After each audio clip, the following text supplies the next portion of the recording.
Hi, you guys. Very big welcome back to the UK Beef Magazine podcast. My name is Z, your co-host, and I'm joined as ever by Neale, Cranwell, and Robbie Anchan. How are you girls doing? You all right? All good. All good. What have you guys been up to? We've actually got a very crazy show lined up for you today. We've got not one, not two, but three guests on this show.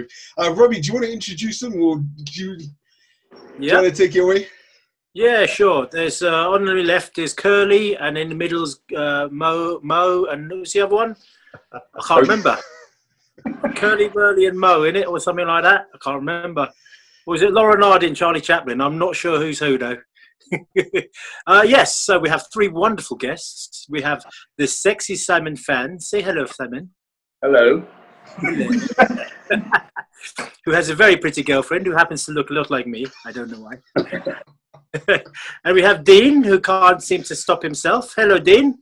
Hi. You see, Dean has a very high-pitched voice because he likes to wear a lot of squatting trousers, and all the time, even when he's not squatting, really. And Randeep over there. Hello, Randeep. How are you doing? Yeah, good, thank you. Apparently the randiest one in the bunch, so I've been told. Hence the beard. So, lads, could you give yourselves a little bit of an introduction? Tell us who you are, please, and what you do. Simon, you're first. Who are you? Who am I? Yeah. Well, where do I start? Been competing 25 years on and off since I was a junior. Won British Championships, CFB big back then, done UKBFF, obviously under 90s. Done another Universe, British Grand Prix. Then I went to the promoting 2011, put on the British Grand Prix with Neale Hill, 2012 success, and got my own gym, Ultimate Fitness Birmingham, which we relocated back in July this year. It's very, very well, and currently working with the PCA, Warren, Ryan, and James. Yeah, so busy year. Very busy year. Sounds good. Dean, tell us a little bit about yourself. Hi, my name is Dean. I am a bodybuilder and I lift heavy things. I know, I've seen your girlfriend. Keep going. I've been competing for 14 years, I think it is. When I was 20, I won my first qualifier, went on to win the British Juniors. Then I got lazy, had a few years out. Got back into competing and went on to win a further 3 British titles. So I got four British titles. Had enough of UK BFF and moved over to PCA. Did my first show with them last May at Body Power. Awesome show, amazingly run. So I'm going to carry on competing with them maybe next year. That's about it. Oh, that's about it. Sorry, you just seemed like there was more to that story. So That's all I got. yeah. Just suddenly stopped, right in the middle of it. Happens to you a lot, I hear. Anyway, yeah. 5 seconds round up. Randeep, what are you hiding? Tell me. What are you hiding? Tell me about yourself. Randeep Lotay. I've competed in quite a few feds, to be honest. Started off in NABA, first timers, then moved over to UKBFF, did intermediate under 80s. And then I've competed in the Open under 80s twice. And then recently this year, competed with the PCA, again at Body Power with Dean in Class 3. And then later in June, to the PCA British Finals where I won everything. Smashed it, won it, got the pro card, cleared up. Yeah. It's too humble to say it. Fucking kill it. As Dean says. Lovely. So that's great. Well done, Neale. Are you still munching, mate? I've just finished. You're right. Go on. Oh, that's perfect. I want you to ask Randy a whole load of really rude questions, please. I think we'll save the rude ones for you, Rob, because that's your thing. All right, we'll do that then.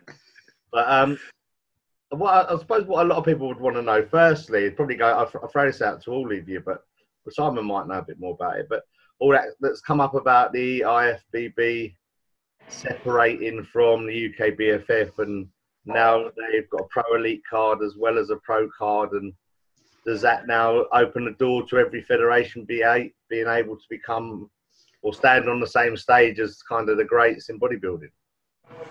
It's all his fault. It's all my fault. I think it's a good thing that the UKBF hasn't got monopoly on the pro card. Gives more people like opportunities, like from other federations, to sort of, you know, that wasn't with UKBF to come in, and you know, just opens more doors, really, more opportunities rather than having that one card a year, which is, you know, there's probably 5 or 6 guys that are worthy of it, but because there's only one chance, it's you know, they've lost that chance. You know what I mean? So more opportunity, which is a good thing. Yeah, that's good. But what does that mean for the UK BFF? I mean, I think what I've read is that the upcoming finals, if you won the finals this year, you'd still get your pro card and it'd still be valid. But after that, what does that mean as of next year? Doesn't stand. It's well, UKBF having their own pro division, aren't they? Elite division, is that right? So this is, yeah. So that's what I've read. So that's confusing, but so there'll be 2 pro divisions: IFBB Pro League and IFBB Pro Elite, which is the IFBB Amateur Pro.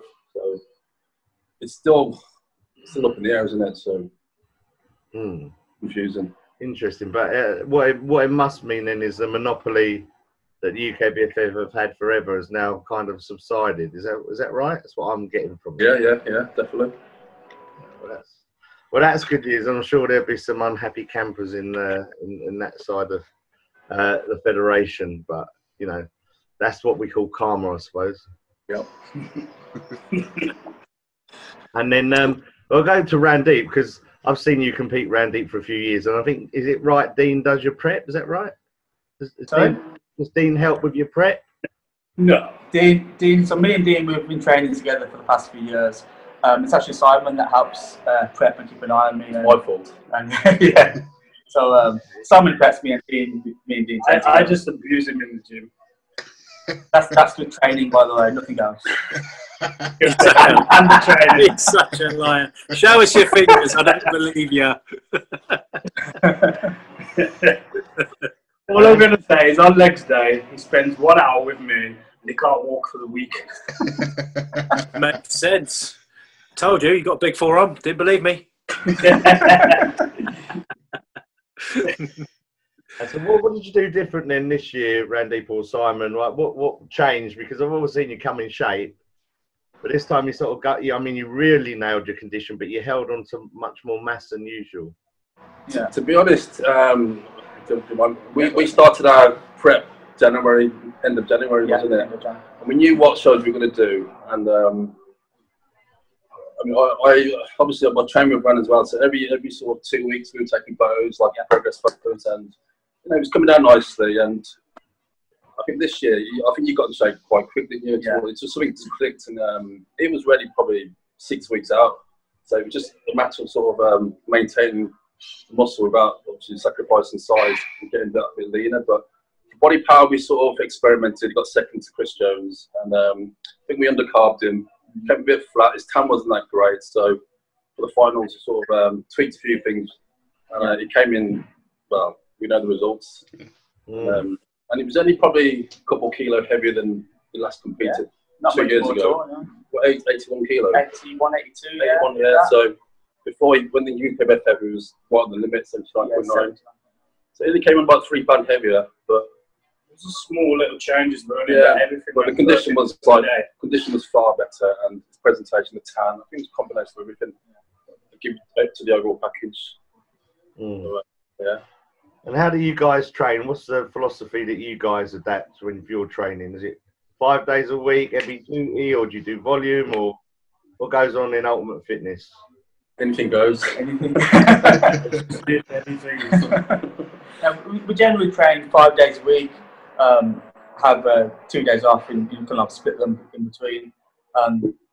Do like a body part split, 1 body part per day, and just pretty much combination of everything. Some days we'll just go really heavy. Some days we'll do a few more reps and a few more drop sets and supersets, and just generally keep mixing it up. I think instinctive as well. Yeah, go by how you feel and go by keeping things different and keeping it changing all the time.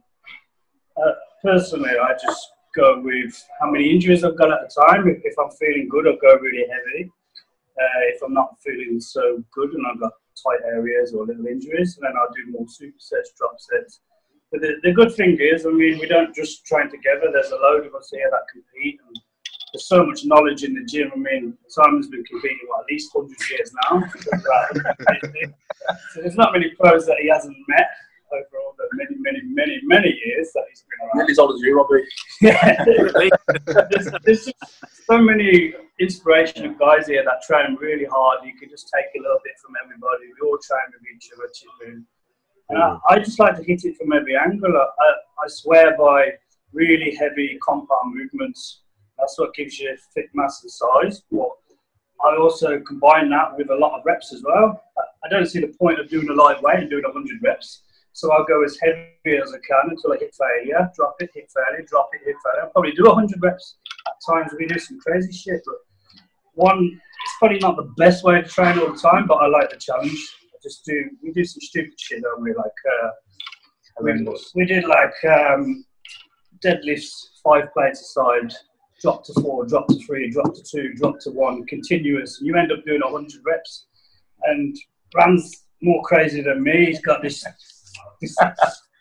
rule in his head that if he says something, we have to do it no matter what. Yeah, it doesn't matter what it is. If you say it, you've got to do it. Sometimes he says some really dumb shit. I'm like, what do you go to that? Lick my eyebrows. Rand, lick my eyebrows. You got to do it, mate.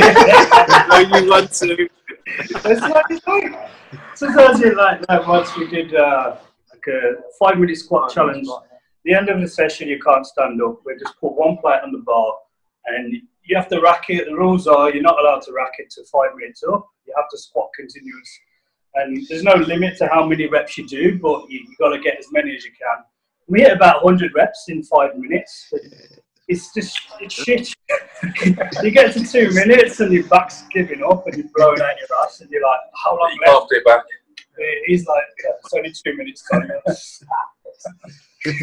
But it's just stupid shit like that, and we always vary it and change it up. Sam, I mean, legs day is always the best. We look forward to that. It comes to Almost Fitness on a Saturday, and there's like 10 to 20 people really battering legs. And someone being sick in the bin, people all over the place, all over the floor, making the place look untidy. And it's just an atmosphere that you walk in and you want to go in there and train legs. My new lovely gym, people being sick all over the place. Sometimes, like, especially in the old place, like, we do deadlifts or something, we kill ourselves till we're on the floor, it's a sweaty mess. He must shit himself half the time. I have actually shit myself once. I'm not ashamed to admit that, and my pants are unsavable at the end of it. The important thing is, I did 3 reps and I shit myself. He sells them on eBay after that, Wow. So you had 97 reps. I shit myself, but I completed 10. So all that matters. Wow. Excellent. And when I'm on the floor, a shitty, fat, sweaty mess, Simon comes in and kicks it up and making the place look untidy. That's goal into the corner. You must have left a line of skid mark on the way across. You have anything to add to our training? No, that's perfect. It's just crazy. Anything goes, like we said. Yeah. Yeah, Saturday's definitely a good day to be at Ultimate Fitness. Just to experience totally number of different people all absolutely smashing and killing legs, and it's just great. It's a great place to be. You get to see Simon in tights. Yeah. Every Saturday. What a sight, His calves are like, you ever see the Flintstones? And they have their massive chicken drumsticks. That's what his calf looks like in his tights. He's a freak. Dinosaur legs. That's cool. So no logbooks up in Ultimate Fitness, no? That's the at the moment. No logbooks, no? No blog, no. Just logs on the floor, yeah? There's a few guys here that like By the book. have to record every single rep and set and log it all down in the book and and all that. They record what gram of weights they lifted this week and next week. It just takes the fun out of it, doesn't it? Yeah. I mean, it's great. Say you're doing a powerlifting show or something like that, and you've got to constantly progress with your weights. Then it's important. And if you want to keep pushing forward, it's important. But we just go how we feel. Some days you're not 100%. You can't be every single day. So especially when you're pushing and pushing and pushing, you pick up injuries. So you can't come in every week and beat last week. We tried, but some days we do, some days we don't. And when the days run down, it has to stop for the next week. Yeah. That's cool. I've got a question, if you don't mind. If you don't mind. So, like, just to give the YouTube our listeners on iTunes a heads up, like, this is the funniest thing. I'm watching it. So we're recording it with a video, and we've got the three of the biggest blokes on one screen. Their shoulders are massive. It's like the funniest thing. So definitely check this video out on YouTube, guys. But question for you three. Obviously, you've just described your training technique, your training regime. What drives you? Because that's insane. You're talking about 5-minute squat challenge and doing 5 plates. And what keeps you going? Like, individually, what has motivated you to just want to keep competing and keep getting better and keep like? How just long you got? what motivates you? You go first. Well, for me, it's obviously my days of competing are sort of over now. So for me, it's just about sort of maintaining what little muscle I've got left, and just probably trying to keep up with these boys really. But just trying to enjoy my training. You know, I'm 44 this year, so just gonna try and keep off old age and just enjoy my training really. I've got a few injuries, but you know, trying to get around them and just keep progressing, little bit by bit, and just enjoy training with these guys. It's amazing what pro foreman can do.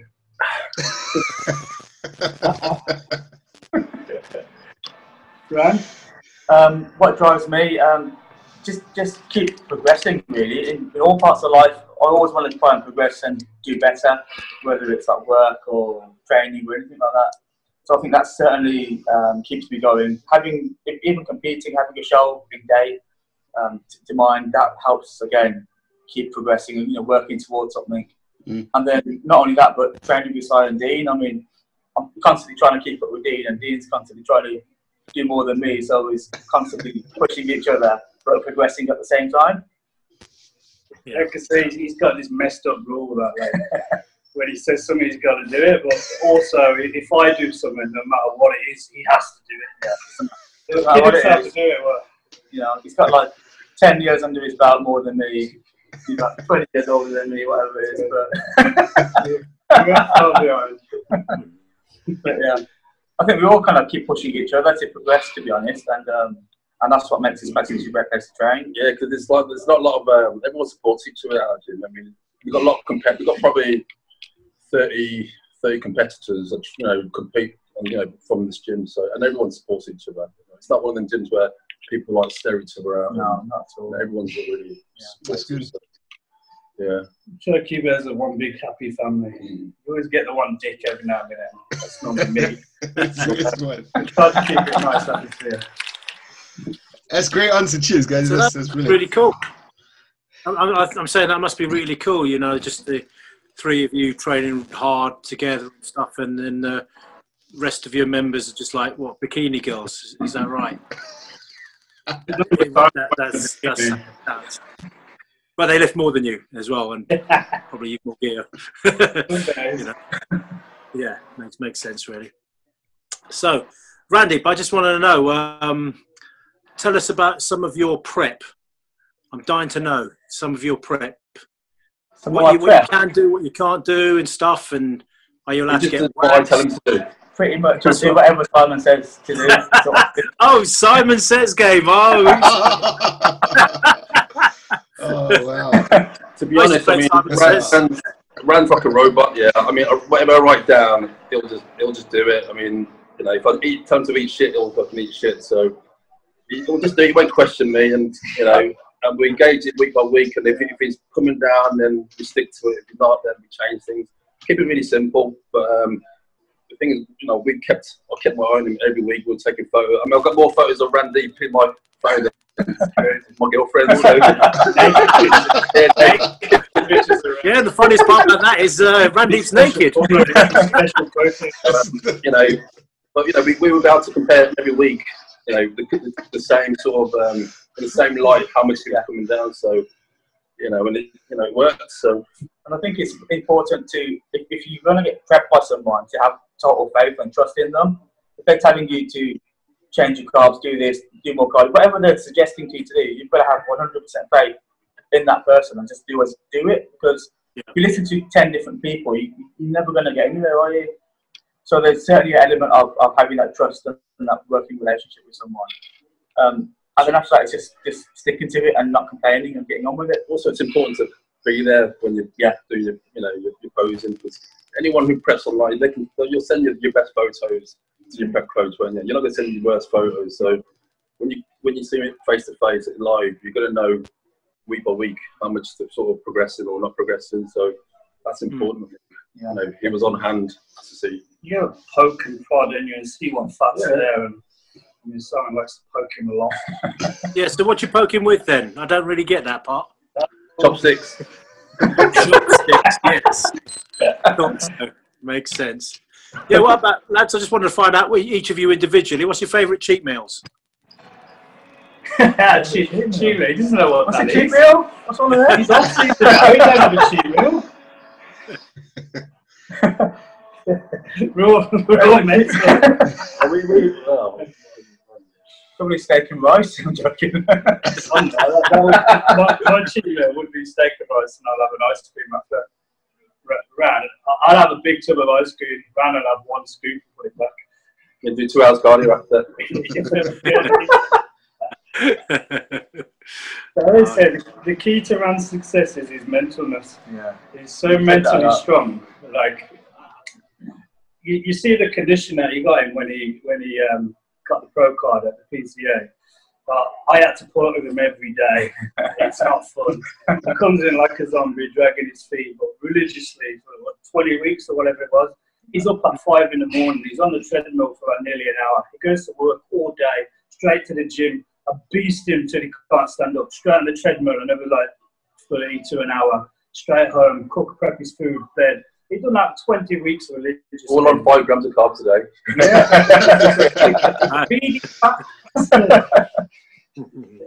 That's what it takes. Whatever it takes, yeah. Well, I had this attitude when I'm dieting. Like, I've set my diet, and these are the foods that I can eat. No other food exists until that day. And the thought of even cheating doesn't even come into my head. And I think I'm very mentally strong, and it's key to my success. Ran is like twice as mental as me, so you can imagine, like, you even mentioned a cheat meal, and he's on the treadmill. It's like he might have absorbed the calories. Hanging around with him for so long, it's made me mental. To be honest, I was perfectly fine before I met him. I was perfectly normal. You adapt to the role. Wow. He was never normal. He just hid it better. Oh, yeah. Yeah, I heard this wonderful story that the 3 of you guys went to Thailand for some odd reason. I'm not entirely sure. Thailand. Thailand's my second home. It was eventful. Yeah, what happened exactly then? Which part? Some bits I don't think we can say on camera. My girlfriend wants this as well.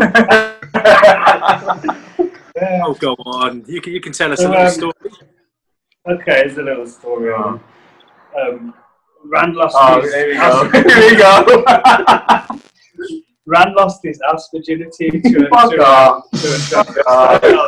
He wishes. He absolutely wishes. When we woke up in the morning, we realised it wasn't a transvestite Thai girl, it was Simon in a wig. They were sharing the same room, and he fell over and slipped inside him. That's what happens after one beer. Oh, wow. That's... Neale don't look impressed. He's jealous. He's like, Simon, you cheating bastard. I thought you was mine. So Is anyone going to ask you, what do you plan to do now in the PCA? All 3 of you. Question to all 3 of you. Okay. I was gonna thinking of doing one this year, November, October time. But I had some time out. Got checked out with a doctor, made sure everything was great and I'm good. I had lots of injuries, so I took time and got them sorted, and I'm more or less back to full health. Injuries are good. So I'm thinking now April, May time when the season starts again, see what shows are out there and maybe do 1 or 2 abroad. Cool. And Randeep, now that you're a pro, what are you going to do apart from work the street corners? What else are you going to do? Yeah, so I'm going to have a look at the show calendar beside for next year and see what shows are on. Probably this sort of time next year. Sort of. Yeah, we need 12 months. Yeah. To make a difference, you know what I mean? We don't want to compete the same package. Exactly, yeah. So probably around, September, October time, have a look at what shows are on and pick a show from there, really, and kind of go from there. I know there's quite a few shows in Asia around that sort of time of the year. And there might even be a pro-am show in Birmingham as well. I know there is one this year. So if that happens next year again, that might be something to consider as well.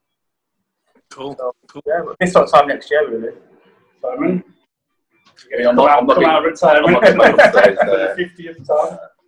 My days are over. He's retired. 2 years later, he comes out of retirement. Yeah. Aren't we gonna do a show together, you and me, Si? Because I think it's good. Yeah, we got to work out who's the sexiest Oriental in the UK. Well, me, so you and me, we have to do a show together. What do you reckon? Well, I did get mistaken for you once. I told you, didn't I? I was at Body Power, and some guy comes up to me, Robbie, can I have your autograph? And what did you say apart from you're banned from my gym? What else did you say? Yeah, exactly. Yeah, that was enough. Fair enough. Lovely. See, you're the kind of guy with loads of questions for these guys. Go on, ask away. I know. Yeah, I've always got lots of questions. It depends on how deep you guys want to go. So I mean, my favorite question is obviously we've had some really good guys giving some good advice on the anabolics. We've had Dave Crossland on. Can you guys just give me a take on what you think is the best sort of cycles going through your whole mesocycle? So you started your prep in January, Randy. So if you could talk me through what sort of stuff, what you were using right through. If you can be specific, if we can be, you don't have to answer. We got. No, you don't have to. You just say. You can just say F-U-Z. Don't care. Not telling you anything. Yeah, what's that? Avocado juice. The thing a bodybuilder can do is take steroids on it, so we're natural. Exactly, yeah. Like my foreskin. You're about as natural as my foreskin you are. What sort of protocols are you? What sort of what details? See, the problem is Robbie and Neale never give me any details, so I'm like always left wondering like what we just keep it basic. I mean. We don't have anything fancy. I mean, what works 20 years ago, what works now. So I don't see the point in putting too many compounds in and sort of complicating things. Just keep things basic, and we don't run anything sort of out of the ordinary, do we? No. It's the training, obviously the training, the diet that gets you in condition. Obviously the gear helps hold the muscle, but you can't substitute, the training, the diet. I mean, it's obviously you've got to take the gear, but it's.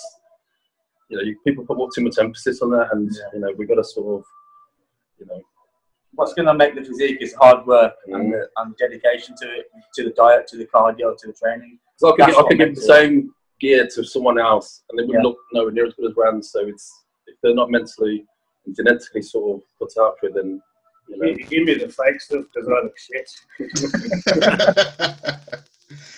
I don't beat around the bush. I don't care. I just say it as it is. I mean, I get a lot of abuse all over social media and all the rest of it, and mainly over steroids, that, and mainly from these. People just think you take a shot and you wake up in the morning looking like Ronnie Coleman or something. Yeah. We're like, you mean you don't? I want my money back. It didn't work. But basically, when I'm very open about what I take, and when people ask me and I tell them, they're like, "No, you don't. You're full of shit. You take more than that." If I look better than them, they must think I'm taking more than them. Yeah. Which is stupid. I mean, I don't have amazing genetics, but I got better than average, and I respond quite well, providing that I train hard, I eat well, and I get enough rest. I grow quite quick. But if I miss a meal, it drops off me. So it's good and bad. I stay lean all year round. I have to force feed. But when you see, like, this day and age, people like, forcing all this insulin and peptides and this and that, and they're on so much shit. They're these big, fat, bloated messes off season, and then they diet down. They lose 5-6 stone to get on stage, and they're not even in condition at that. So I said, what's the point? If you've got to force feed yourself and take that amount of shit, which is obviously fucking your body up over a long period of time, you are going to get health issues. Then choose another sport because you haven't got the genetics to do so.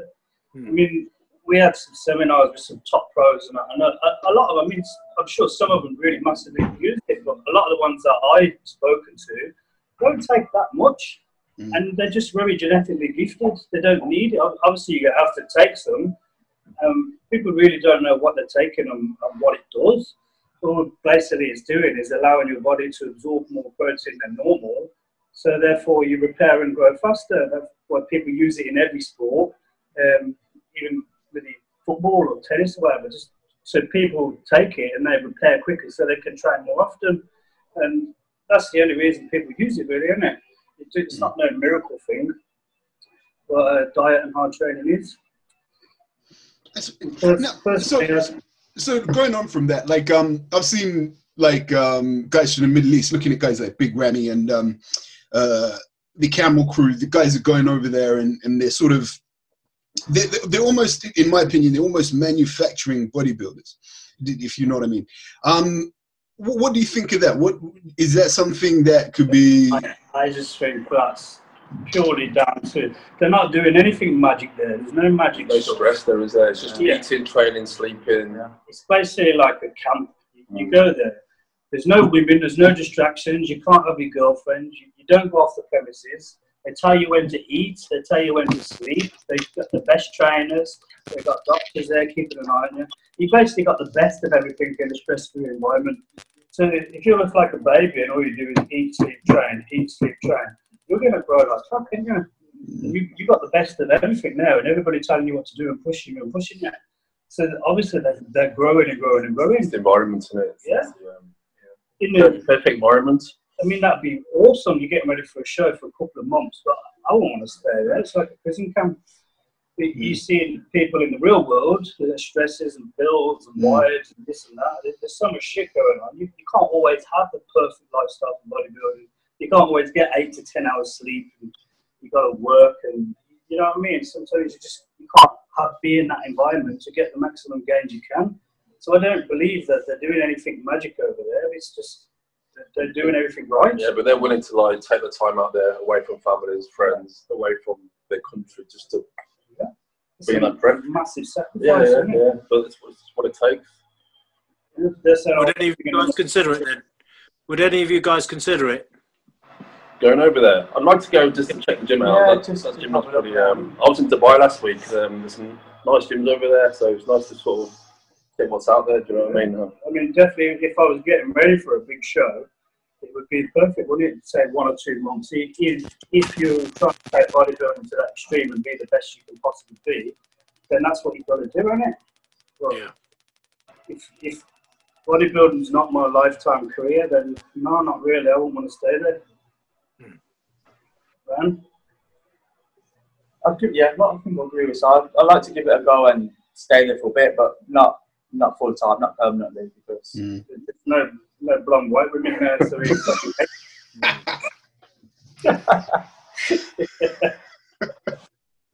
all that gear in you over there, and there's no women. It can't be a good vibe. I would hate to go in the showers, especially with Simon behind me.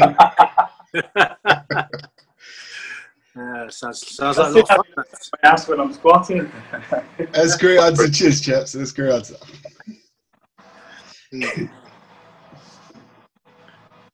Right, any other questions? Neale, got anything for him? No, unless you've got anything else, Rob. What? Something else? No, unless you've got anything else, Rob. I do. I've got funny nails. See. He's actually painted his nails. Yeah. That's normal. That is normal. And that one's like for you, Z. So, kind of guy. Or in there's your silver one. Okay, so guys, on iTunes, just I don't even know how to explain this. So Robbie's just displayed his painted fingernails, and he's got glitter fingernail polish. I don't even what do we say to that, Robbie? What do I say to that? He's got a skirt on. It was under like this. Must be a London thing. I was just doing it while I was talking to you guys. I'm just letting them dry now, you know. Guy. Wow. Can't help it. I have issues. I'm sorry. Most bodybuilders do have their own issues, don't they? So let's hear some of your vices. That's what I want to hear. What bad things do you do? Come on, Si. Tell me some bad things that you do. Okay, where do we start? To be honest, now I'm a good boy nowadays. I mean, obviously the older you get, more sort of, responsible you have to be. Sort of, especially when you're in business and etc. So I'm pretty boring now. I mean, don't go out much, don't socialise. We live a pretty boring life. Not allowed. Yeah. And to be honest, Randy? it's just the gym, running the gym. That's sort of my priority at the moment, building the new gym. So make sure it's success. Cool. And Randy, what's your vice? It's my vice. I don't have time to do bad things, to be honest. Really? Yeah. Stay up in Thailand. He's such a liar. It's not what that blonde girl told me. Oh, which one's that? Which one? I don't know. You know what? The one I had around my house the other day. She couldn't stop talking about you, Randy. Saying she likes to run her finger through your thing. So swiftly moving on. Yeah, to be honest, just work, train. I've got a busy family life as well, so I do a lot of things with family and stuff. But other than that, not much really. And unless when we go on holidays and stuff with the boys, that's always eventful. Sounds it. And Dean, I want to hear some of your vices apart from fat fitness girls. What else do you like? Either these two are fucking liars, or I'm more fucked up than I thought I was, because I'm not like that. No, my hobbies outside of the gym, I like art. I do some drawing. I do a lot of photography. Trying to learn to play the cello. I haven't got very far. One of my biggest hobbies is eating steak and watching porn. Sounds pretty good. That's pretty much it, really. I watch porn, it keeps me out of trouble. Go to the gym, it keeps me sweet. So, that's about it. He's can watching porn be a hobby. It's 4 hours down in here. Look, I'm getting really good at this hobby. Like, He's an expert, honestly. We pretty much save it up for the end of the year and go travelling. I mean, we've got a good bunch, and we try and have as many holidays as we can. Simon's away every week. I get like one a year. Where we going this time? Thailand. We've been in Thailand. Went Brazil. Went to Hong Kong last year. Brazil the year before. Vegas, yeah. Mexico this year. As well, yeah. So I mean, most people would go out every week and get pissed and smacked off it and shag a random or whatever. It just really doesn't interest me. I want to do things that you don't normally get to do. So life to me is experiencing things like going to Thailand, playing with tigers, riding elephants, and I went to South Africa, diving with great white sharks, things like that. So I'd much rather save my money up and do them like every 6 months or so. So the rest of the time is boring. But we make up for it when we do. Makes sense. Stuff. I was going to ask you what you boys thought about the Olympia, actually. What's that?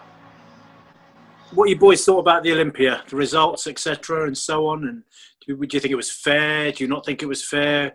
Your opinion?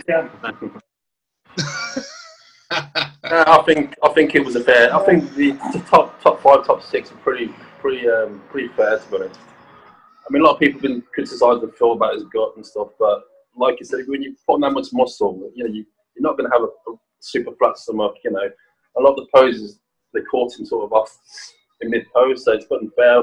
People attacking Phil. I mean, we've been to the Olympia 3 years ago, and you know, you have to be there in person to you know, account for it. Appreciate them, You can't just tell by photos, but when we were there, it was clear, wasn't it? I had a little rant on Facebook every day about it, because we were, like you said, when we went and we watched it, you see pictures of Phil and Kai when I was competing, and Kai looked better on the pictures. We've seen it with our own eyes when I was moving. It was another level. Like Phil blew me away. The muscle, the shapes, the rounded, the 3D look was crazy. I mean, Kai's a cartoon character, he's unbelievable on the map. But Phil was just put together as a perfect bodybuilder. I mean, this year, the same, I didn't see it with my own eyes, I've seen videos, and you see pictures. Randy just made Phil look like a little boy. But again, the quality is another league. Phil blew him away. It's not all about size, is it? The detailing and the shapes. And I seen a video of Phil doing his routine, and there was no fucking bloke. The muscle that he's got, he's unbelievable. He's by far the best bodybuilder on the planet at the minute. And there's always somebody, no matter how good you are, to slate you. So it's like, there was no bloke, and then the one time he leant over to pick a trophy up and breathed out, some dickhead went and then stuck it all over the internet and started slating him on about bodybuilders today, how bloated they are and how fat they are compared to bodybuilders back in the good old days. You go back in the good old days, they had these, not shit cameras, but the cameras these days, they're so advanced. Back then, they'd get like 8 pictures on one roll. So they're very limited to the amount of pictures that they can take. So you imagine a top photographer trying to earn a living. He's waiting for that one moment to get the best shot he can to sell that picture. These days, they just go, get as many pictures as they can, and then some dickhead works out that he can earn even more money by slating people. It's like these paparazzi that go around stalking celebrities. I mean, I feel sorry for them. You see a celebrity, they look immaculate and perfect in the magazines and on the films, and they can't go down the beach and have a little bit of cellulite hanging out on their ass because there's some dickhead there trying to get some money and ripping and abusing all these people. They can't be normal people. So it's kind of like that. I had a proper rant about it on Facebook because it pisses me off no matter how good somebody is. I mean, when you get on stage, on the Olympia stage, you have to be the best, the elite, the best in the world to get near that stage. When you can get up there and beat Philly, then you can slate him and say he's got a fat gut. You know what I mean? It's just winds me up. It's the same in every sport. You see 2 fighters in the ring and they fight every single day. They do it day in, day out. They're unbelievable. That's what they do for a living. And then they get in the ring, they're fighting each other. Somebody gets knocked out. Oh, shit, he is. You got knocked out. You get in the fucking ring with him. See how long you last. Yeah, it pisses me off. There's always some fat sack of shit in the crowd.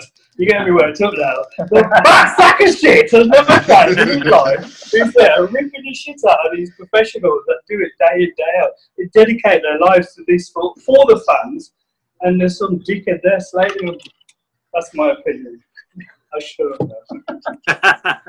But I don't know. I've got like I actually thought Big Ramy. I thought Big Ramy should have taken it. I don't know. Like looking at it. Why? I just thought that when they moved him to the middle and then they crossed over and you saw Phil Heath, because they moved Big Ramy to the middle. I was thinking, hang on a minute, this guy's actually got more sizes. He's got more sizes than Phil. He's got bigger frame. He's got a lot bigger frame. Bigger frame. Yeah. He might not be as 3D in some parts of muscle bellies. Might not be as well placed. But I thought generally he was the biggest bodybuilder with biggest package on this stage. So I'm not entirely sure how they're judging it, if bodybuilding is meant to be building the biggest frame. It's a bit of everything, isn't it? I mean, I am a Mass Monster fan. I remember back in the day when I thought, like, I mean, I appreciate him now as I've got older, but so Sean Ray, I thought, it's too small. Look at me, an amazing physique. I was looking at the Dorians and the Nassers and all the rest of it, these Mass Monsters and John Pierce Fuchs and stuff like that. They were the Marcus Raw was one of my favourites. He's got an ugly, horrible physique, but I'm just like, wow, that is awesome. So, like, I'm a big big Ramy fan. He's immense. He's awesome, and he's getting better and better every time. He's just unbelievably huge. But feels better. It's got quality in it. It's quality of film. If you was told to draw the perfect bodybuilder, I would draw Phil Heath. I can't fault his physique. I mean, his frame could do a little bit wider and this and that, but every single muscle, like 3D popping, unbelievable muscle bellies, is crazy. I mean, Ramy was in condition, but there was more separation in Phil's muscles, in like through his quads and detail in his back. There's little areas that suit him where Ramy's behind. There was a little smooth, and you have to be. I'm being one of those fat dicks in the crowd now, picking faults. But when you get to that level, it's not what they got; it's what they haven't got in it, because they've all got it. They're all unbelievable, amazing physiques. So you have to be really nitty gritty and the person with the least flaws that will win. Yeah, I could pick flaws on Ramy. I find it hard to on Phil. I mean, I know he massively outmasses him, and he did make him look like a little boy in some poses.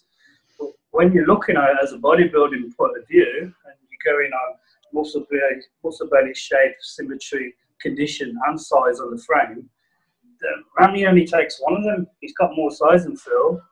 Phil had the condition, he had the overall shape, the symmetry, the muscle bellies. So I'd have to give it Phil. Even though I love Ramy, he's awesome. You know, look at the guy's quads. I've never seen anything like it. He's awesome. It's huge, yeah. But then you look at how big he is, and then like you can see, like, his arms are massive. But then his arms look a little small because his frame is so big and he's so thick. You look at his quads, they're ridiculous, but then they make his calves look crap. The calves are not crap, but they look crap compared to his quads. So when you put in little bits like that, proportion and symmetry into the creation, then I'd have to give it to Phil. Fair shot. Fair shot. I'm going to stir the pot here because we had a guest on the other week. I'm looking forward to this. Who had a few interesting things to say about Phil Heath, but we won't touch on that. But he said something about you, Randeep. And I think I quote here. He said you were lucky to win the overall. He said if he was on stage with you, you wouldn't have stood a chance. I think it was something along those lines, basically. So what you know? Do you know who I'm talking about? Yeah, Roshane, right? Roshane.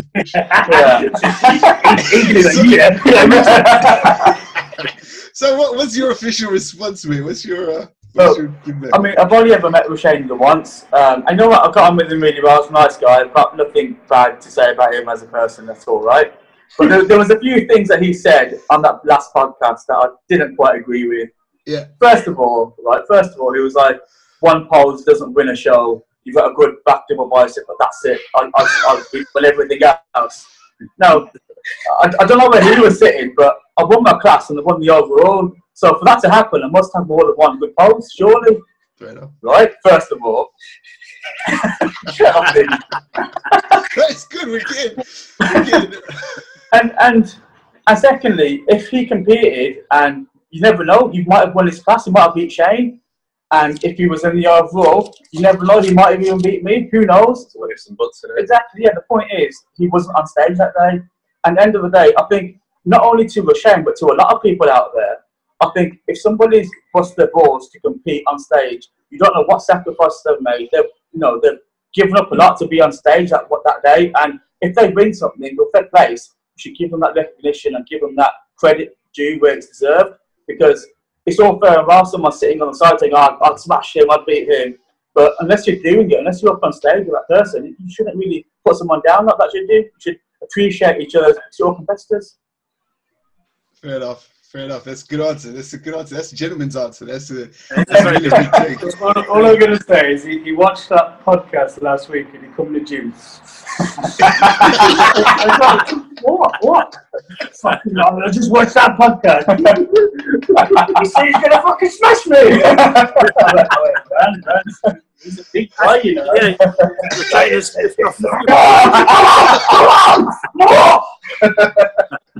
It did have to say, Shane has actually pissed off Neale as well, hasn't he, Neale? Tell us about your time on stage with him a couple of years ago at the PCA finals. Overalls. Yeah, the first time. The first time was the first. I think it was the first PCA finals, which was 2 years ago.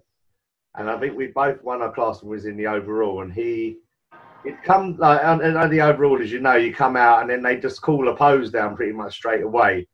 And in that few seconds, he gave me a nudge in the ribs with his elbow and said, "Come on, old man, I'll show you how to pose."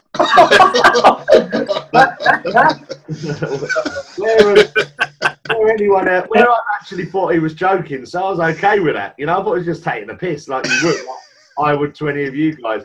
I looked at his face; he was certainly dead serious, and he was in love with one person. That, you know, and I think he still is. But you know, I couldn't believe the arrogance of him. And he's a very arrogant person, but. You know, he seems to be a likable, arrogant person. Yeah. One of them. It's just about. I don't think Randeep agrees with you there. Yeah, I mean, it'd be interesting. I look forward to seeing him on stage next year, and seeing, hopefully, you know, a few of us all get into the overall. Yeah, that's quite good fun, especially if he doesn't get where he thinks he's expected. To see you're going to dig back this time. Yeah. Right, come on, you young pop. That's just, yeah. That's good stuff. That's good stuff. No, that's brilliant. Thank you very much, Randy, for that answer. It's, I'm sure you'll be listening in on that.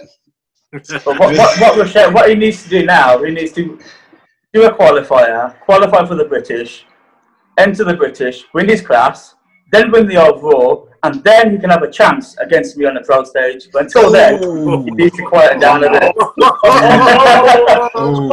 You need to qualify first.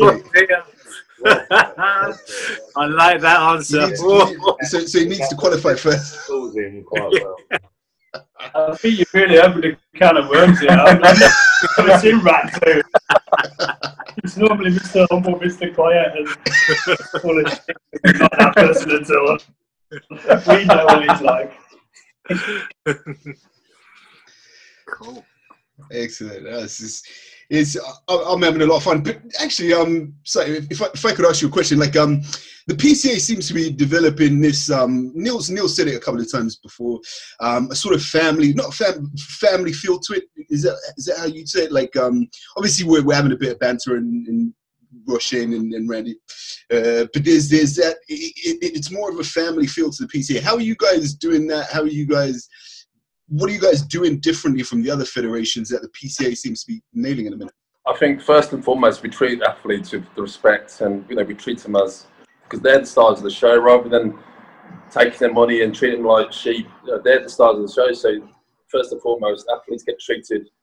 You know, we treat them properly. We give them time on stage. Every competitor gets there. You know, we know how hard it is to die for a show. So you know, we don't rush them off stage. Every time everyone competes to get, you know, their time to shine, and everything's transparent. Every show is judged fairly.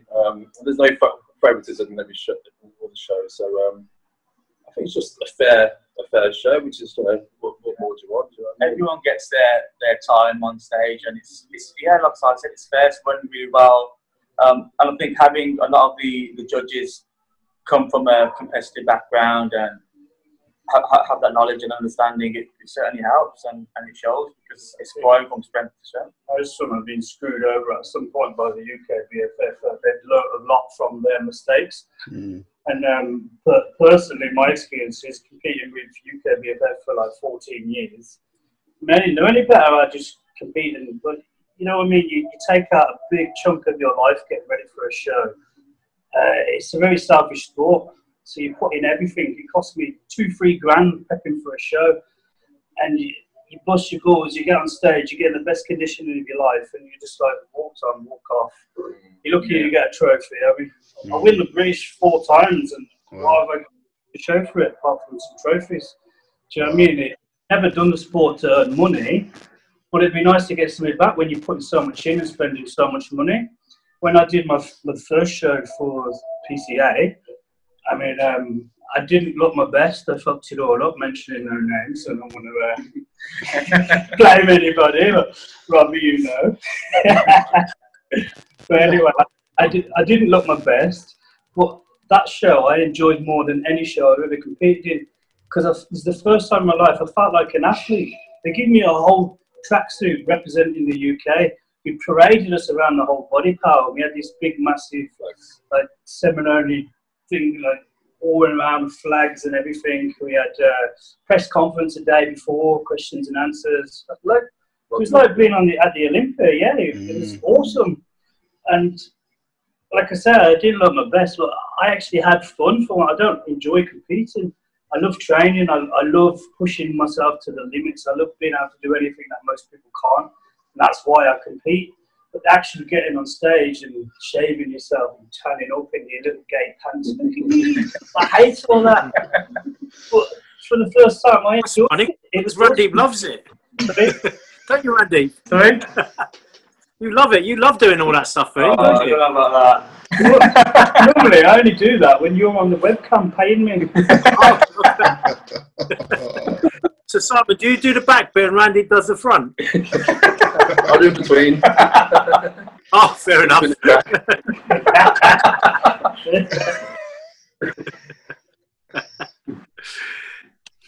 Yeah, so sorry to interrupt. You did actually really interrupt. Really good answers. So I mean, Neale, what's your take on the PCA as well? Because it's very interesting. We've got some projects. We're not going to go into too many details. We've got some interesting projects lined up with the PCA.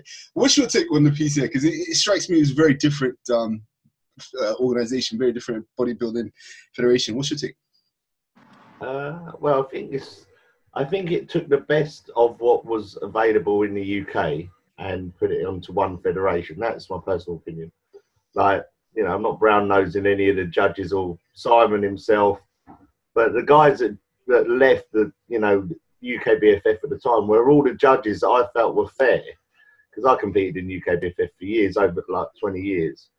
And there were some which were bellends, and, you know, one of them run the Southeast every year. South African used to do everyone's nutting. And there was other judges that were, you know, were great and, you know, and really would come back to you with feedback and were more like the people's person, you know. And basically it seemed like they'd all kind of at last come together and decided this could be done better. Why don't we? And somehow, somewhere along the line, that happened and the PCA was formed. And the best of the bunch kind of went away and formed it. And I've always been a big fan of Mike and Lisa Gelsey and Warren. I don't like Simon too much, but the other guys are because he's racist. He doesn't like anyone with slanty eyes. Yeah. He's seated right there. and they just run a really good federation, and the amount of money they've been able to, you know, generate into a sport which has always been without money, I think has been, like, you know, astronomical, and it's brought more life and old life, like, you know, like myself, to keep going when I'm in my 40s, because now there's a prize pot to compete for. Whereas, you know, once you've won a trophy or 20 trophies down the line or whatever, it's, you know, you've done it, and why do you want to put your body and your family through all that again? And now it, you know, opens the door, and it seems to be growing and growing, and now it's gone international, and I think there's some of the guys competing. Is it this weekend, Simon? People are over there. Korea. Yeah, we've got a girl from our gym who won the British bikini. She's flying over to Korea today. Yeah. And so, I mean, that's Z's got a little twinkle in his eye for that one. He likes anything in a bikini, even Borat. You know what I mean? He doesn't care.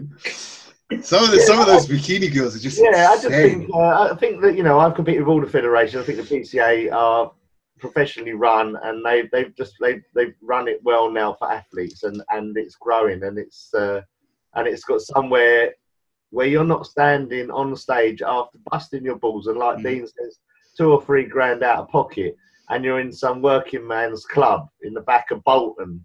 You know what I mean? It's which is kind of where some other federations take you. So, you know, and I think that's, you know, you need to feel like you are an athlete, because some people don't think bodybuilding or bodybuilders are athletes. It's one of them sports that's on the cusp, but you know, you put a lot of work and effort into it, and I think to reward yourself and to see a grand stage to present yourself, it does hold, you know, really well for lots of people. And I mean, I was looking to compete with the PCA at the over 45s. That was the next plan for myself.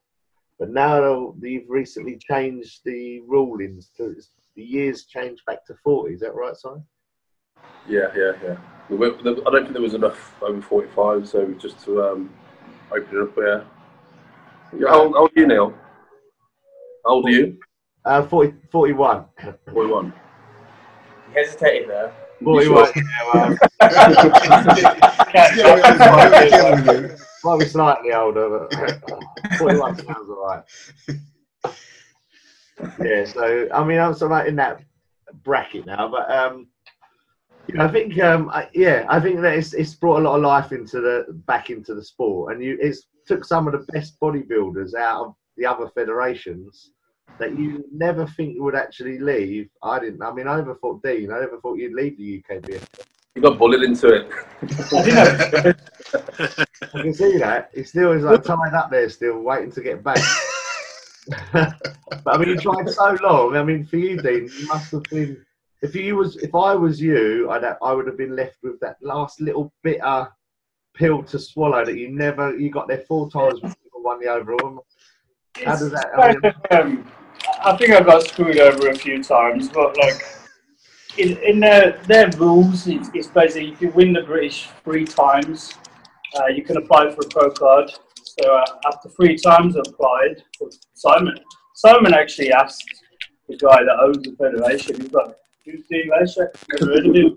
I was like, "I competed with you the last 14, 15 years, you never even heard of me." I was sat on the plane next year when we went to compete in America for the Arnold.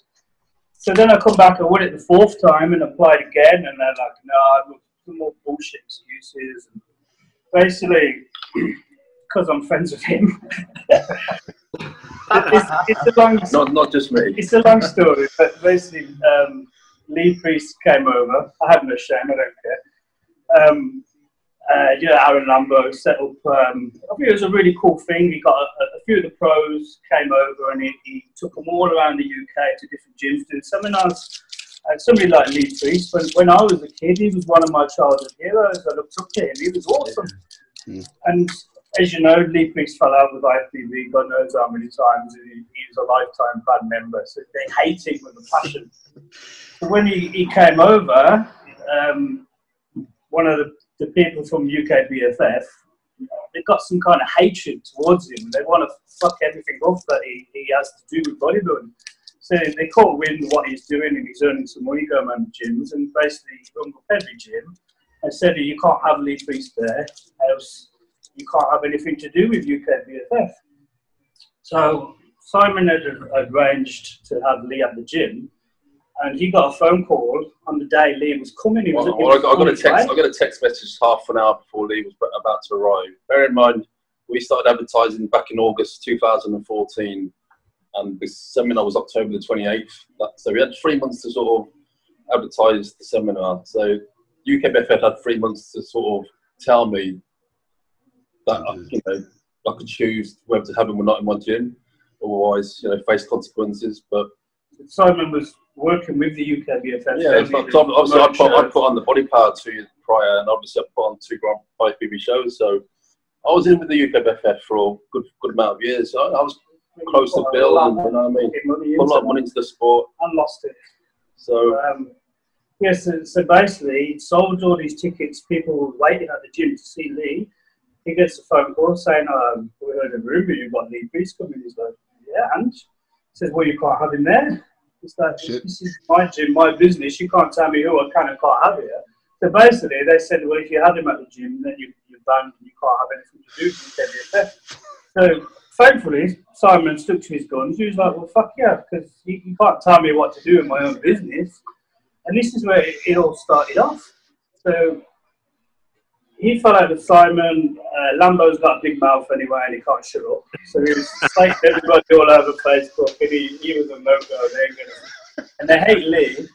So basically, I heard all these rumours saying that I ain't never getting a pro card because I train at Simon's gym and I'm friends with Up and I'm friends with Lee. So I put this to the test. Always for you. We all went for food. There's me, Ram, Simon, Aaron, and Lee. And I took a picture and I put a post on social media basically saying, it's amazing when you become friends with your childhood heroes. Simon is awesome. He's done so much for me over the years. Randy is such an amazing guy. Even Lambert, the gobshite prick, as a loyal friend. And I left it. 2 days later, I got a massive long text message basically coming from the main people in UK BFF. We're really pissed off, basically, and how dare you post yourself like around these people on social media. Holy shit. I just text back and said, look, I've been loyal to the UK BFF for 14 years. I won 4 British titles and you still don't give me a pro card, and I'm still loyal to the UK BFF. Until the day you tell me who I can and can't be friends with, that's the day I walk away. And I left it. I went. That was it. I was done bodybuilding. I didn't want to compete again. Not even 1 year later, I'm joining retirement. Oh, I got my feet up. This is awesome. No more of this bullshit dieting and all this crap. These dickheads fucking don't want to do it. It's on my case for like 2 months solid until I finally agreed to do the show and they dragged me back into it. I hate the fitness industry and I can't get away. That's a great story. That's my story with the why I left UK. That's a great story. That's cool. I thought I like to stir the pot. That is stirring the pot on another level. Like everyone in the video. That's what happened. That's my experience of it all. And I think it was the year after. I think Mike and Lisa left. I think Warren left. James Collier, he left.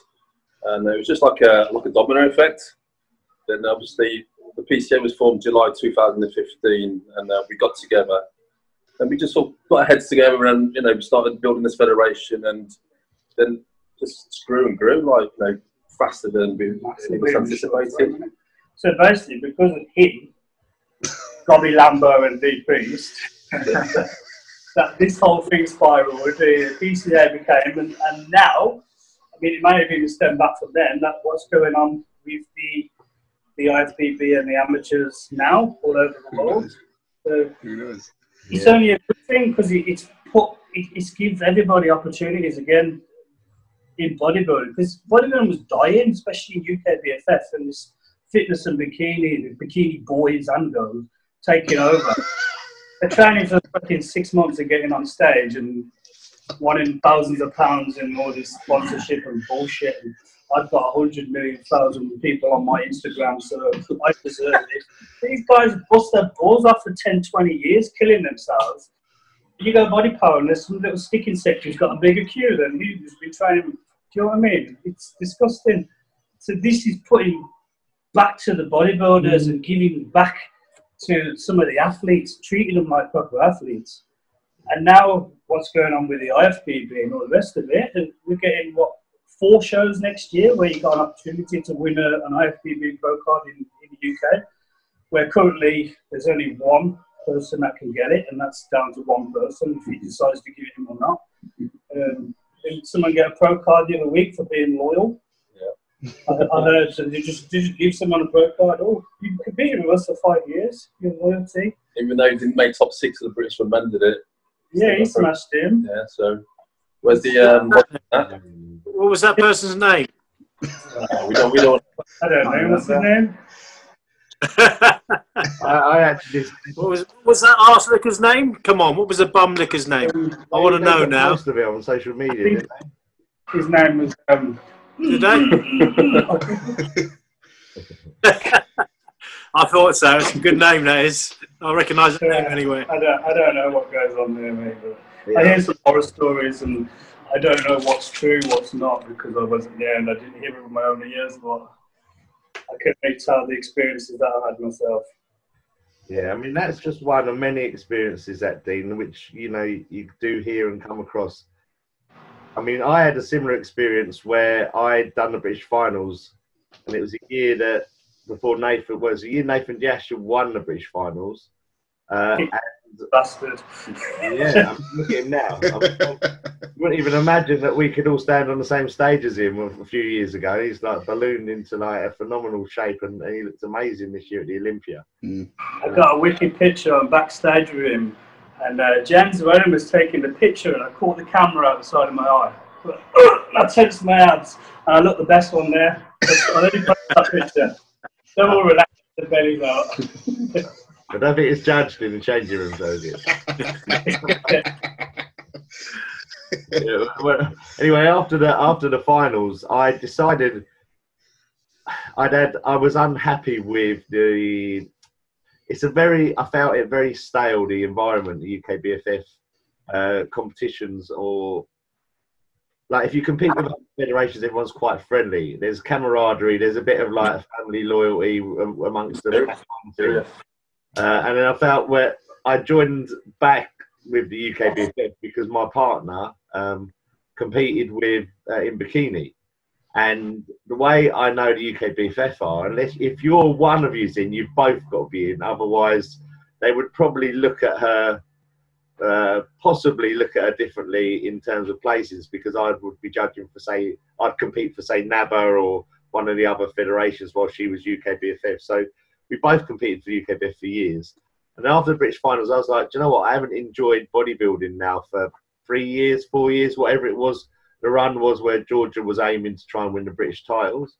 But we went away abroad, done the Arnolds and stuff like that. And even going internationally, normally if you go international with a team from the UK, you become like a team. And it's a bit like football boys on tour. And, you know, you share your secrets, you all, you know, chop in together, and you have quite good fun. But we even shared the desert together, didn't we? What's that? Desert naked together. Is that what you used to do? What do you mean used to? There's no used to in that at all. Yeah. Well, in this case, it was really backstabbing, even going international. I was like, do you know what? I'm fed up with this federation. I don't enjoy it, and it's not earning me. So let's go back to doing the federations I enjoy. So I went off, and one of the shows that followed the finals was the IBFA. It was. So, and it was international. It was, I think they competed in Italy or somewhere like that followed. So I told Georgia I was going to do it. It was a world championship that they had out there. But I said, Georgia, don't come. I didn't like, she'd normally come and like support. And I told her to stay at home. Don't come. Don't post anything about me, you know, on the social media that I'm going to compete. And I won't post anything either, because I don't want it to look like it comes down on you for how, you know, even though you're at home and you've not crossed federations, I'm going to go. It shouldn't be like that, should it? It shouldn't be like that. And then when they come back, you know, fortunately I won the competition, but unfortunately the IBFA posted all about it as they would, and then Georgia got a phone call, and she could never compete from again, just because I left and competed, and I was like, that's just guilty by association, really, isn't it? Yeah, and that, you know, so your story there, Dean, isn't so dissimilar, you know. I've heard so many similar stories, and that's why all the good bodybuilders, or anyone who's anybody, have slowly left and gone to PCI or to NABA. And the best thing about these shows is that, I mean, they've got this bullshit rule that if you compete with any other federation, then you're banned. I mean, how dare they tell you who you can and can't compete with? You're an amateur bodybuilder who's paying for yourself. It's costing you money. If they're paying your wage, then fair enough, they get a say, you've got a contract. But you're an amateur. Any other federation, you can compete in as many federations and compete where you want. Nobody tells you what you can and can't do. So I think it's disgusting that they have these rules in place, that it's this power trip, like you can't go anywhere else or you can't come back. And they've only shot themselves in the foot, and now look what's happened because of all this. They treat their athletes like shit. They tell them what they can and can't do, and then when people get pissed off and they go somewhere else, and then they're like, oh, well. And I don't think they cared, because every one bodybuilder they lost, they gained 10 fitness athletes or something who's still putting money into it, and their families are coming to see, so the ticket sales are going up and up and up because of how popular the fitness side of it is. And they didn't give a shit, but they killed off bodybuilding. So best thing that happened is all this bodybuilders come back. And if you can, like Simon can relate because he's a gym owner like myself, but bodybuilders spend no money. They're tight asses. Yeah. You know, they come in the gym with their own water, their own pre-workout, post-workout, meal in the bag, whatever. But the guys that are into fitness or bikini, they are spending tons on basically everything. Yeah, I mean, gyms are busier now than ever, especially with the new sort of people coming to the gym now after like 6 weeks of training. They want to compete. They want to because I need a prep coach, I need a food sponsor. I think, fuck it, I've been training 6 weeks. It's like the thing you have to do as soon as you walk in the gym. You have to have a prep coach. You have to be prepping for a show. Right. I better train a couple of years and grow some muscle first. Like a sticky set. You're going to diet what? Diet your ribs. But, you know, in some ways it's good for our industry because it's promoting, obviously, you know, it's good for the gyms. But I don't know, I think the quality of actual competitors isn't any better. Do you know what I mean? Because people are rushing to get on stage. You know, they're not ready. There's so much pressure on social media to sort of compete or whatever. And rather than just doing it for the love of competing, they have to do it for social media. But, you know what I mean? Yeah. I see an interesting post talking about social media and rushing to compete with Jordan Peters because his competition with the PCA, the JP Classic, is coming up soon. Yeah. And he put a photo up of him looking really, really, really good. But he still wasn't 100% happy with what he's got. So he's holding off for a few more weeks or whatever for another competition. Something like that, it said in his post. And that goes so alien to today's society where people want to jump on stage and just to get the pat on the back and get a trophy or, you know, in a competition which hands out trophies and pro cards which are meaningless, really. But, I mean, that's a fashion which I would imagine at some point it's going to come to a close because fashions do. And I would imagine once that fashion comes to a close, the bodybuilders that are stuck true will rise because now there's a big platform now, more so than there ever was in place for bodybuilding. I mean, it's just a matter of time and you'll see lots of new young guys, you know, like Rushane and the rest of it, which will like really dominate, and I think it'll bring bodybuilding back to being more of the mainstream because bodybuilding competitions now are like the kind of the afterthought of the money that's paid from bikini and men's physique, which is a shame as well, especially if you know compete as a bodybuilder. You tend to go on last, and all of the people that are there to watch have left. You know, it's quite a lonely. Think about it from a promoter's perspective. I mean, to have just a bodybuilding show with bodybuilding, you're not going to make money. No, exactly. Well, you have to sort of have the fitness because for the ticket sales, otherwise it's going to lose money. I mean, we did that in the Grand Prix a few years ago. I mean, we didn't have the fitness then, we didn't have the bikini, and we put on the pro show, and we just, you know, we lost a lot of money. And if we were to have the bikini, you know, the men's physique, we would have made money. But the fact that, you know, there wasn't enough people to watch it. No, exactly, and they tend to have more supporters. Exactly, they got a much bigger fan base, whereas bodybuilders they're willing to sort of promote themselves more than sort of bodybuilders who sort of like to hide. Sure. They want to go in the gym and train instead of document like the whole life. Every gram of broccoli, every time I had a shit, every single rep on 2 kilos of dumbbells. But he's right. You look at it as a business point of view. It's making shitloads of money, and there's so many people doing it. I mean, I hate it. I hate the bullshit because we're like old school, hardcore bodybuilders, and the amount of effort and shit we put into it. And then these guys who come in, I suppose we're probably jealous in a way. They come and they ain't even training. But then on the other hand, I'm really for it because it's getting 10 times more people in the gym and into fitness and having a healthier lifestyle, which has to be a good thing because especially this country, getting just like America, the amount of fat and obese people like Robbie around. It's shots fired. But you know what I mean? It's that is all the inspiration I ever need. Never stop training. Something for the wank bank right there. Yeah.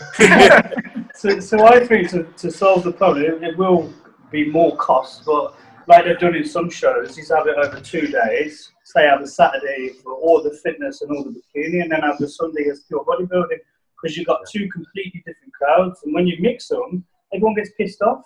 We're all there, so we're bored, we don't want to see some 9-stone sticking sex on stage. It's out there saying, who are these freaks up in the state of him, bloody steadheads? You know what? It's probably the men's physique guys that take more gear than the bodybuilders these days. That's true, and many, I know a lot that do, and it's scary. And I want to make a DVD this year and get into people's mindset and mentality, what drives them. And you usually find anyone that's really successful in life, that's achieved a lot, have gone through some horrible shit in their life, have made them so mentally strong to be able to do so. The other side of the DVD, I want to do a little part on the fitness side of it, because some of them can train hard, and it's a kind of different pressure. Okay, they haven't got to train for 10 years to grow that muscle. They haven't got to diet to the extreme to get that granite hard look. But a lot of them, it's their way of living, and they have all these modelling contracts and all the rest of it. And they might get a phone call and say, "Oh, you've got a photo shoot in 2 weeks. You need to be in shape." They have this constant pressure of being in condition all year round. So they're taking trips all year round, which is a lot of stress on their bodies, obviously. And it's like that whole celebrity thing. They can't be seen looking bad because they get slated, and then they lose their sponsorships and all the rest of it. It's bullshit, but they do have to go through some horrible shit, just like all of us. No, I agree. I mean, talking about that, did any of you guys have a look at the Olympia with Ryan Terry in the board short category, the men's physique? Anyone? I've seen a couple of pictures, but I didn't watch it. Yeah, no, so no, yeah. I mean, you didn't follow it, but I mean, I had a look at it today online, and I actually felt he was very hard done by. I think he came 5th or something, and the guy that won, his midsection is nothing like Ryan's. Is insane, and there's not a huge amount more to mark these guys on. I found that was quite an unfair marking, but I just wondered if you guys had seen that, because Ryan won it last year, didn't he? I don't know how they judge it, and I disagree with it, because I mean, I'm strictly bodybuilding, and even the classics and all that, because you've got certain clientele, the judges know what they're looking for, the people getting on stage know how they need to look. You need to be massive, you need to be shredded in condition, you need to have a nice symmetry. Do you know what I mean? When the guys doing fitness, or especially the bikini girls, they have no idea what they need to look like. They come into the show, they change their mind. They go to one show, they want a hard look. The next show, they want a soft look. And this is no word of a lie. I was there. I heard these words come out of a judge's mouth. The UK BFF judge. I won't mention any names again. This was disgraceful and disgusting, I thought. A friend was asking him. He said, "How do you judge the bikini class? Because I don't know what you're looking for." The judge said, I heard this with my own ears. He said, "I don't know. I just pick the one I want to fuck the most." Ow! This is a judge saying that. How do you judge a physique? It's going by mainly their ass, the bikini, their hair, how pretty they are. That's the beauty pageant to me. It's not a fitness competition. You're not being judged on your physique. So basically, it's just the red light district. Yeah. Pretty much, yeah. I was in shock that I heard this. I don't know if he was a joke and we're playing up because he was his friend. Hopefully that was a joke. You can't say that. You judge what?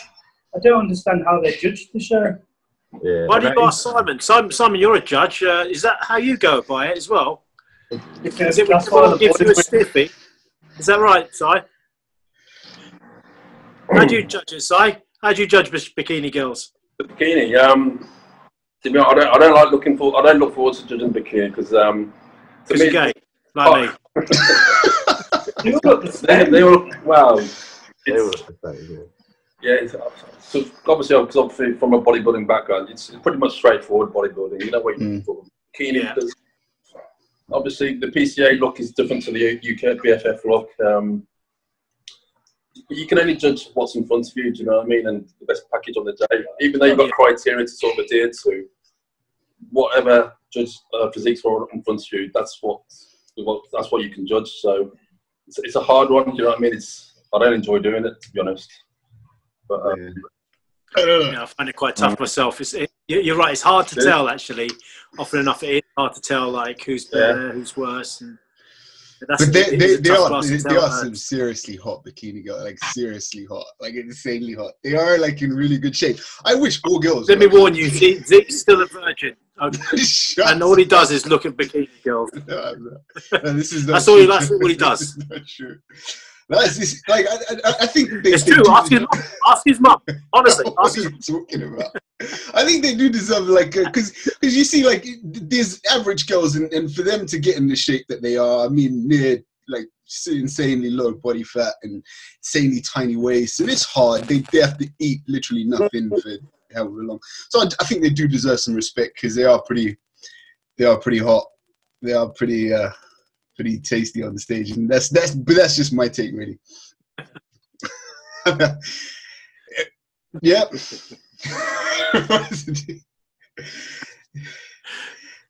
So it's funny because no one's got anything to say, and the reason we don't have anything to say is because we're all like bodybuilders and stuff, and you know we see things from like the bodybuilder perspective. Yeah, I was trying so to... I mean, sure. Bikinis. Yeah. No, it's nothing wrong with it, but bikinis, it's something very different for us, you know. Yeah, no, definitely. It's nothing. It's nothing. Yeah, but I married the bikini girl, didn't I? I'm Oh yeah, you did, didn't you? Yeah, I remember. So I learned a lot about what they went through, and actually learned a lot more respect for the class than perhaps any of you guys care for, because I didn't used to care for the class really until I got to know exactly what was involved, and then you get to know how to judge, obviously, from seeing and being around Georgia and her competing. But I mean, the thing I would say that stands out most in bikini, because you're not looking at huge variances in size, you know, or muscle. You're looking at obviously a very small waist, you know, so lots and lots of people, you know, girls aren't born genetically with a small waist. So I think that's one of the main things that stand out. And obviously having the glute and the legs, you know, to go with it. But if you can stand on stage and have an aura of presence of confidence, that we're in a class where there isn't huge, you know, divides in order to judge, I think that stands out greatly in bikini, and that's where perhaps the girls should put more emphasis in their posing than maybe some of the other classes. Definitely. So we don't know what you're on about because we just lost you. The phone died. So we just got phones. We're back. We were talking about fitness girls that you like to date. You mean France? We were talking about, you know, what you go for. I mean, what's the criteria apart from treating you like shit and cheating on skinny guys behind your back? What's the other criteria? You've been waiting for this, You've been waiting for this. Sorry, what was the question? Well, this sounds like there's a backstory here. That's a really a question. It was just an observation, really. Yeah, what do you think of bikini girls? Well, my experience of women. I just found that the more I've got into the fitness industry and bodybuilding, the bigger I've got, the harder it is to find any kind of normal girl. I found when you get like Simon will tell you, he's had a few crazies. When you get bigger muscular, I mean, I get hounded by gay men. I mean, Robbie's ringing me nearly every night asking me for next. I'm just like, no, it's not time. I don't hound you. I just offer you money. Like, guys seem to love big muscle men. Most normal women don't. They find it disgusting. They like a guy with abs and arms and pecs who are not big. Or, do you know what I mean? When they see a picture of you, veins hanging out everywhere, they're like, oh, that's disgusting. So the only girls I find that do like it, like the 20% that do, are usually crazy women themselves that are either in the fitness industry, who have probably, they only go with fitness guys, so they've been with at least 10 guys that I know, because I know everybody in the fitness industry, and I'm not really keen on sharing all my friends and knowing what they taste like. So the other girls are normally girls that have been abused, like strippers, plus kind of women. All his exes. They normally look up to a big guy for looking for protection, but it's normally the big guy with his roid rage and issues that usually slap them about, beat them up, that give them the issues in the first place. So it's kind of a vicious circle that goes around. So my choices have been strippers, prostitutes, or gay men. So I haven't had a good run in. I'd hate to know which one you chose, actually. It doesn't sound like, you know, much of a really good lottery there. I tried the fitness girls, and I didn't like the taste of all of you. Fair enough. I tried the strippers, and that just made me even more mental than what I am. I am yet to try gay men, but don't get your hopes up, Robbie, because you're not my type. Maybe one day. Honestly, anyone's your type when you're facing the pillow. Trust me, I know. So that's my take on women and the fitness industry. But before everybody jumps on this and gives me loads of jumps on you, you mean? Yeah, jumps on you. I'd like to add that, of course, there are very nice ones in the fitness industry, and I'm sure there are nice strippers as well. I'm just saying that the majority of them are bad news.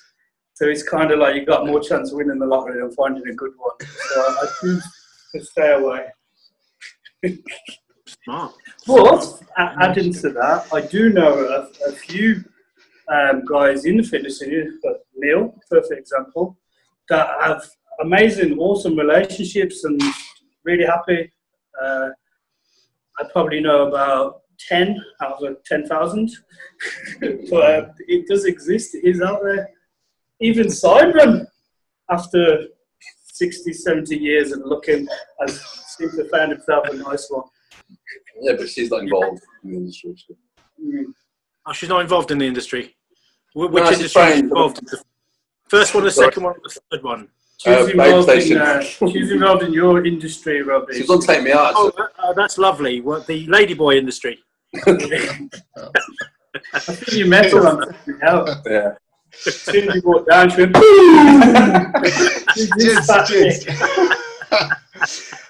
Gents, I don't know what to say. I've absolutely enjoyed having you all on the show. We could go on forever. Just quickly to you, Robbie, just looking at the time, we're going to start sort of drawing it to a close now. Have you got any questions, some fast-fire questions for these guys to wrap it up? Well, we can pick a victim. Have you got... Would you like to pick one victim, or should I ask all of them, like, you know, 3 or 4 questions each? How would you like to do it? I don't know. I think we should pick a victim, because then he'll be under pressure, and it'll be a bit harder to sort of get fast-fire questions going in 3. So I don't know, Neale, do you want to pick a victim? No, you pick a victim. What do you think is the quietest, most deserving candidate? I have no shame. I just say it. It's just boring.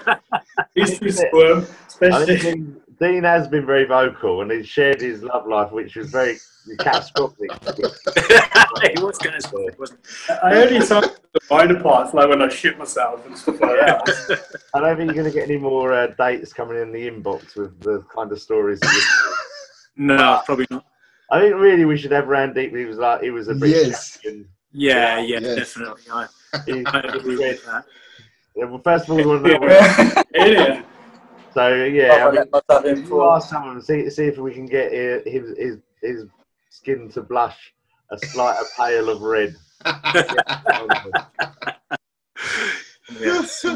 I'm pretty sure I can rustle up a couple of questions. So Randy, Robbie's going to fire some questions at you. No time to think, mate. First thing that comes into your head. We're going to get through this as quick as possible. We're going to close on this, so no pressure, mate. It's all on you. No pressure. You ready, Randy? You ready? Fingers up, thumbs up. You ready? He's ready. Right. Age? 32. Star sign? Taurus. Favourite films? Probably action films or Marvel films. Favourite body part? Back. Least favourite body part? Calves. Apples or oranges? Oranges. Chocolate or vanilla? Chocolate. Blonde or brunette? Blonde. What so? Star Wars or Star Trek? Star Wars. Pink or brown? Brown. Give or receive?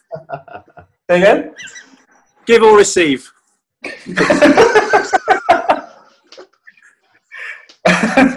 Giver. You're a giver. I thought you were a giver. Fast or slow? Fast. Lovely. Boobies or booty? Both. Big cock or small cock? No, answer that one. What do you prefer? Yeah, you know, it doesn't matter. Would you rather have sex with a girl with a penis or a boy with a vagina? Would you rather have sex with a girl with a penis or a boy with a vagina? I'd rather never have sex at all. That was a question from Thailand, obviously. It obviously was a question from Thailand. Just want to know what he did, you know what I mean? All right, here's a good one for you. Would you rather be poor and good looking or wealthy and ugly? Wealthy and ugly, to be honest. What was my favourite one? Would you rather sleep with an ugly person who was good in bed or a gorgeous person who was crap in bed? Don't know. First one? Brown person, yes. Well, that's obvious, really. Brown person. I don't even think I said brown person. The first one. The first one. Fat bird. Fat bird. That was probably it. Yeah, there's one here which is quite funny. Would you rather receive anal or give oral? I